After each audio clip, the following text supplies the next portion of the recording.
He sat at his computer, tongue licking his upper and lower lips in anticipation. A long-nailed, fat and grimy index finger clicked on the mouse at a dizzying pace. An observer might have thought there was an insane miniature tap dancer somewhere underneath the piles of filth that surrounded the man.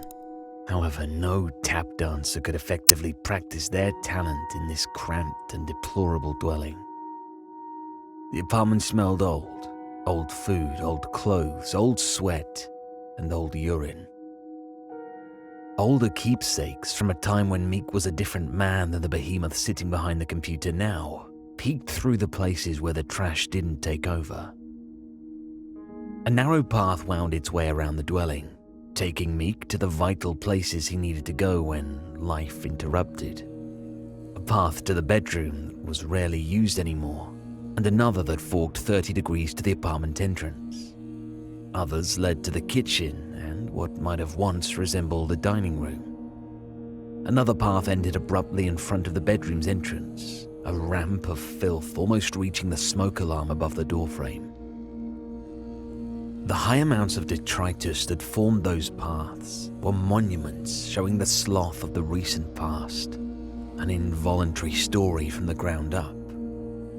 Most of the bottoms of them were newspapers he used, back when caring seemed to still be second nature, to soak up the vomit and spilled beer. After the insulating layers of refuse began to accumulate above them, however, the carpet became passé to his thoughts. An empty and flattened tampon box, whose corner jutted out from one of the disgusting hillocks near his computer, caught the corner of his eye. His wife, Marie, had left him about a year or more ago, but he barely remembered what she looked like. Even the dust and grime-covered picture laying face up near the monitor offered a view of a woman he didn't really remember knowing. She took their infant daughter, Chrissy or Christy or Krista, he didn't remember, with her, as it became clear that Meek was quite incapable of anything besides playing his online game. He suddenly kicked the small mound of pizza boxes under his desk in frustration as his main game character fell to his demise off of a ravine and into the pixelated lava below. The group he was running this dungeon with would undoubtedly boot him out of the group for his failure to keep up. He kicked the mound again, his long, yellow, big toenail piercing a hole through the box and into what he perceived to be the wall beyond. The pain barely registered at first, due to Meek seeing that his internet connection had been terminated. He stamped his other foot into the moist and brown-colored spot on the floor to his left. A pungent smell that he had all but become immune to ran through his nostrils. He glanced at his fractured toenail, now resembling the misshapen tip of a bloodied spear. He grabbed his foot in pain and cursed the monitor before him. His game character a skeleton at the bottom of a molten orange doom. He worked hard to get his game character to this point. Now this. Did he cut into the coaxial cable that supplied his internet access with his toenail? Did he kick something else? Bald-headed Christ fuck! He shouted to the screen before him, a middle finger echoing what the mountains of garbage near him wouldn't let his voice do. He stood quickly, the crusty and stained seat cushion briefly sticking to his rear and bringing the chair up and then down with a plastic-wheeled bang. Trying to think quickly for a solution to his connectivity problem, he made his way along the kitchen path, slowly limping to the telephone. He was surprised at how much he had been sweating. Was the AC broken too? He silently thanked his dead mother for the trust fund that she'd left to him that sustained his living these past few years. He would call the landlady after the cable company. Meek became lightheaded as his overweight frame limped among the refuse, and he vomited into an empty cereal box before entering the kitchen. Grabbing a dusty and half-full beer off what must have been the dining room table, he drank, expelling the acidic taste from his mouth. He dry heaved from the taste of the old beer, thankful that the taste of puke no longer lingered. He hadn't used the phone in ages, No need to, really. He used both hands to claw through some hamburger wrappers and matted paper towels to about where he estimated the phone to be. Several cockroaches scampered away at his touch, their surreptitious duties temporarily put on hiatus. He was correct in his assumption of where the phone should be. He was incorrect by thinking the phone was still there, however. He faintly remembered Marie saying how the phone's ringer woke up the baby at night. Since they could only afford a one-bedroom place at the time, the kid had to sleep in the living room, and since they both had cell phones at the time, the home phone was redundant. So did she move it? Put it away? Throw it out? "Fuck me," he said as he picked a small, itchy brown piece of crust from the back of his leg, clawing at the skin underneath. His toe was bleeding worse now. The toenail was much worse than he thought as he examined it in the brighter light of the kitchen. The nail cracked vertically all the way down, apparently breaking beneath the skin as well. His toe was easily twice the size it had been before his gimpy trek to the kitchen, a sickly wedding of purple and yellow. Meek didn't know the first place to look if Marie had put it away somewhere, and quite frankly, he didn't feel like digging through more mounds to look. Another option was the bedroom. There was a landline connection in there. Maybe it was buried somewhere in there. His desire to get back to his game, coupled with his throbbing foot, prodded him to go back and look.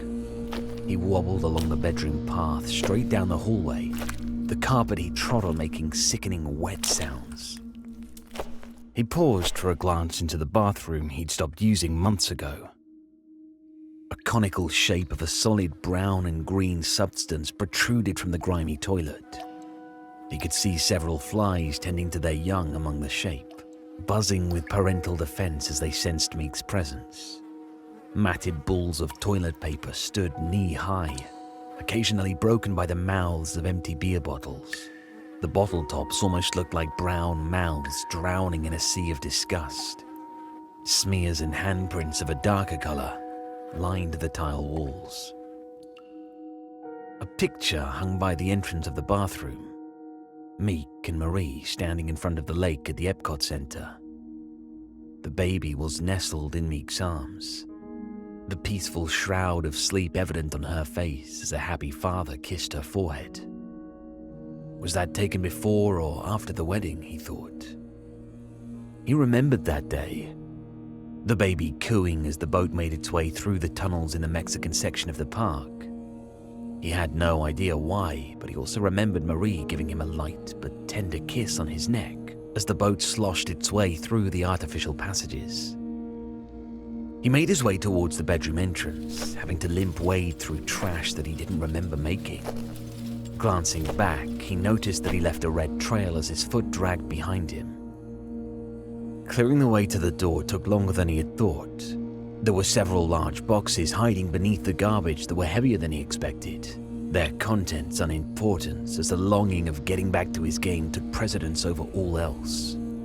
They were stacked high as well, almost reaching where the door met the frame. Throwing the last box behind him down the hallway with a grunt, he grabbed the doorknob and tried to open the bedroom door. It was locked. After several minutes of determination, a few pulls from his obese frame, and many, many curses of frustration, the door gave way, splintering the frame and showering Meek's forearms with wooden debris. The room was dark, cool, and surprisingly clean. The light shone from the hallway behind him, exposing all the motes of dust that chaotically danced at the door being thrust open. Had he really not come in here at all over that year or two? The carpet was the perfect beige it was when his family moved in a few years ago. The pictures that Marie picked out still hung around the room, Parisian beatnik monstrosities that Meek still gave a disdainful glance to. She insisted that since there were no windows in the room, she would make it as sunny as possible. The bed was made as well, the dark brown comforter looking eerily the same color as the putrescent contents of the bathroom he glanced at minutes before. The phone was on the nightstand, on the side that Meek used to sleep on during cheerier times. With a sigh of relief that any heroin user could relate to after finally getting their fix, he limped over to the phone. One foot left a bloody streak, and the other left brown footprints on the unmarked carpet. Sitting down on the bed, he picked up the phone's receiver and started to dial, when he noticed the square-shaped thing in the corner. Since he didn't think to turn the light on when he came in, and the hallway's light didn't reach the corner, he couldn't make out what it was. He gave his toe a rub, hand coming back bloody, and winced in pain as the dread of realization crept up on him. There was no dial tone. This could mean only one thing. Marie had cancelled the service at some point without telling him. Or more likely, he didn't pay the bill after she left, and the phone company cut him off. He couldn't remember. Grabbing the phone in frustration, he threw it in the direction of the square-shaped thing. He was getting very lightheaded now, the coolness of the room doing little to alleviate the sweat drenching his balding, fleshy head. He stood and hobbled over to the square thing in the corner. As he came up beside it, he grabbed the edge of it and winced in pain, his foot feeling as if it were on fire. He looked into the square thing now, finally realizing what it was, not just because of its physical shape, as much as its contents. The long-decayed corpse of an infant lay in the center of the playpen. The skin almost resembled one of those purplish, super-hot peppers he used to see at the grocery store, making bizarre spiral patterns along the top of the skull. The infant had a permanent scream on its wrinkled and deformed face, as though it were seeing something horrible before its death. That horrible thing must have been loneliness, Meek thought, as he glanced at his daughter. That thought was quickly dashed, however, as he noticed another figure sitting upright in the darker corner beyond the crib.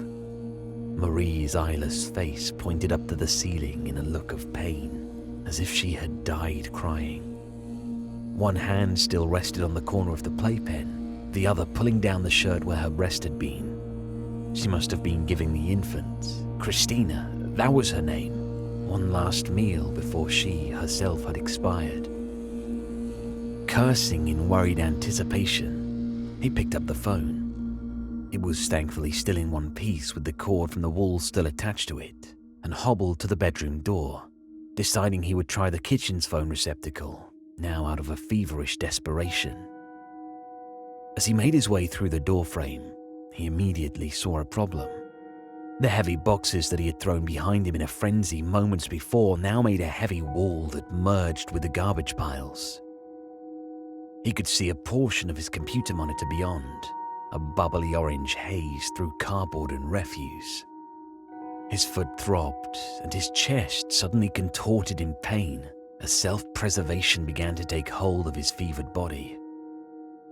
Dropping the phone, he fell to his hands and knees and crawled towards the barricade. The first box before him wasn't so bad to move, but the next was impossible, positioned as he was, and he slumped over it. He sensed a cockroach that he must have only partially killed with his weight tickle the side of his torso. "Just a rest," he mumbled. "The kitchen is just around the corner. So close." Longingly looking at his computer screen through the cardboard and refuse cracks, his heart finally took his frustration, his toe pain, and him along with it.